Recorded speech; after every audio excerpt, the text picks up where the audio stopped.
என்ன சொன்னாலும் நடக்குது. அது எதுக்கு குளிக்க குளத்துக்கு போகுது? போகுது பாருங்களேன். போகும்போது யாராவது மறைஞ்சிருந்து பாத்துருவாங்களோ, என்னதுன்னு திருத்துறைப்பூண்டியில் இருக்கிற குளமா அது எட்டி பாக்குறது. சரி, அப்படின்னாலும் ஒரு டக்குன்னு ஒரு அரண்மனை மாதிரி ஒரு மதில் சுவரை போய் குழி, அது இல்ல. அதுக்கு பாருங்க, காவலுக்கு உடம்புல இருக்க அழுக்கப்புற உருட்டே ஒரு உருவம் செஞ்சு உயிரை கொடுத்து, மகனே அம்மாவை குளிச்சுட்டு வரேன் பாத்துக்க. போய் குளிக்க போகும்போது சிவபெருமான் ஓடியார பொண்டாட்டிய பாக்கணும். அதான் குளிச்சுட்டு வீட்டுக்கு ஒரு வேலை, அங்கே பாரு அவசரம் பாயிர. இந்த பைய காலை பிடிச்சிட்டு விட மாட்டேங்கிறான். ஏய் விடப்பா, எங்க அம்மா குளிக்குதுன்னு. யாரா நீ? யாரா? இல்ல நான் பார்வதி மையம். எனக்கு தெரியாம நீ என்ன இடையில கேக்குறேன் சந்தேகம். உடனே விட மாட்டேங்கிறேன். டப்புன்னு இடுப்பு இந்த வாழை தூக்கி உரை வெட்ட வச்சுக்கிறேன். கொலகார பைய காம கொடுறேன். கோபத்தில் வச்சுக்கிறாங்க. பச்சிலம் குழந்தைய கொண்டுறாங்க. ஐயோ அலறி ஓடியாரா அவ. பார்வதி, என்னங்க என் பிள்ளைய கொண்டுட்டியே? என்னம்மா நீனு சொல்ற? யாரு இடையிலன்னு? இந்த மாதிரி கதைங்க. நான் அழுக்க உருட்டி இப்படி செஞ்சு வச்சுட்டு போனேன். உடனே எல்லா காலத்திலும் ஒரு வேலை இல்லாத வெட்டி போயிருப்பேன், கட்டி அடிச்சுட்டு நாடுறேன். அவனை கூப்பிடுறாங்க, வந்து என்னப்பா பண்ணலாம்? கிழக்க ஏதாவது பார்த்து படுத்திருந்தேன்னா அது தலையை கொண்டாந்து வைக்கணும். பாவம் யானை அதை அசந்து இந்த பக்கம் கிழக்கு பக்கம் தலையை வச்சு தூங்கி இருக்கு. அது மண்டையை வெட்டி கொண்டாந்து ஊற்றிடுறாங்க. 2 உயிரை கொண்டு விட்டாங்க. ஒரு கொலகார பாய். என்னைக்காவது நீங்க யோசிச்சது உண்டா?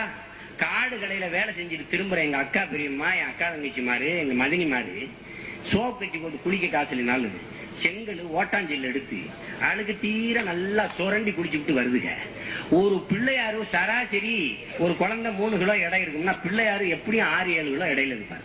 ஒரு 6-7 கிலோ உருவஞ்சிற அளவுக்கு உடம்புல அழுக்க வச்சுக்கிட்டு இருந்த ஒரு பாண்ட சிரிக்கிய இந்த நாட்டுல லோக மாதா அந்த அகிலாண்டேஸ்வரி தாயே பரமேஸ்வரின்னு கும்பிட்டு அந்த பாமர மக்களை நான் எங்க போய் தொலைக்கிறேன்? என்னைக்காவது நம்ம சிந்திச்சது உண்டா? இந்த கேவலங்களை துடைச்சது உண்டா? எது குறித்து நம்ம கவலை?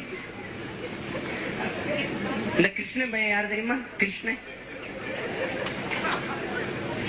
இங்க பாருங்க. அந்த பெண்கள் எல்லாம் ஆடு மேய்க்கிற இடையர் குல பெண்கள் எல்லாம் ஒரு குளத்துல குளிச்சுக்கிட்டு இருந்தாங்க. இந்த பொறிக்கு நாய் ஓடி போய் அந்த பிள்ளையை கட்டி வச்சு இந்த துணிமணி எல்லாம் எடுத்துக்கிட்டு மரத்துல உட்காந்துங்க.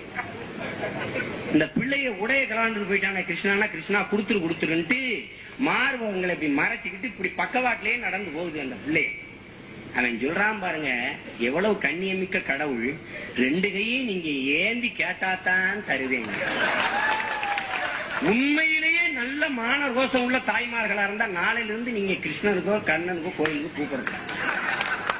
உண்மையிலே அவனெல்லாம் ஈவ்டீசிங்ல உள்ளதுக்கு போட்டு செருப்பு கட்டி அடிக்கணும். நாய இந்த நாய பொம்பளை பிள்ளைல பார்த்தாலே ஈவ்டீசிங்கிறான். இவன் இவ்வளவு சேட்டை செஞ்சிருக்கான் அந்த பொறிக்கு நாய். இவனை